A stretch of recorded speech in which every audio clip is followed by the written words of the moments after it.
ছোট্ট ছেলে বিজয় ঘুরে বেড়ায় সারা গ্রামটা তার গুটি গুটি পায়।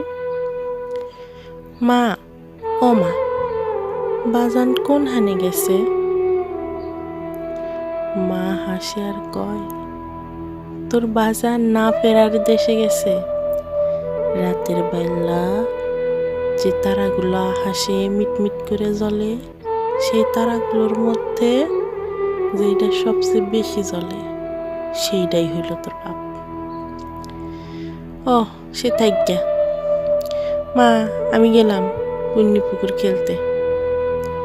তাড়াতাড়ি আসিস বাপ, চারিদিকে মিলিটারি উৎপেতে আছে। ঠিক আছে আওমিনি।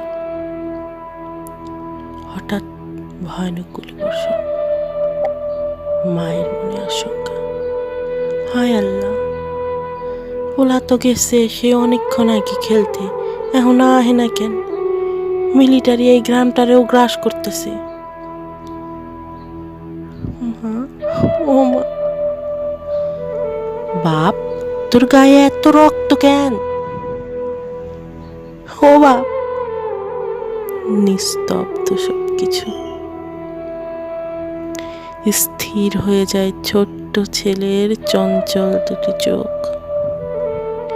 দুঃখিনী মায়ের চোখে প্রতিশোধের আগুন, চোখ দিয়ে পানি নয় যেন রক্ত ঝরছে। এত অন্যায়, এত অবিচার সহ্য করেনি স্বয়ং আল্লাহ। সেই ভয়ানক গুলিবর্ষণ বড় বড় কামানও থামাতে পারেনি মাকে, নেভাতে পারেনি সেই দুঃখিনী মায়ের প্রতিশোধের আগুন। দুঃখিনী মায়ের প্রতিজ্ঞা, যুদ্ধে যাব, মরলে মরব, তাও মেরে আসব। নতুন যাত্রা মায়ের। দীর্ঘ 9 মাস পর বিজয়ের লাল নিশান উড়িয়ে থমকে দাঁড়ালো ছোট্ট ছেলের কবরের পাশে। বাপরে, তুই তো কিছুই বুঝিস না, যুদ্ধ কি তাও জানতিস না, তোকে ওরা মেরে ফেললো। আমিও ওদের রক্তাক্ত করেছি, মরিনি, মেরে এসেছি।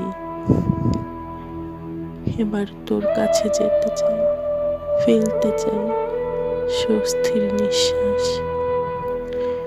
দুঃখিনী মায়ের মলিন দেহ পড়ে রইল তার ছোট্ট ছেলের প্রস্তর কবরের ওপর।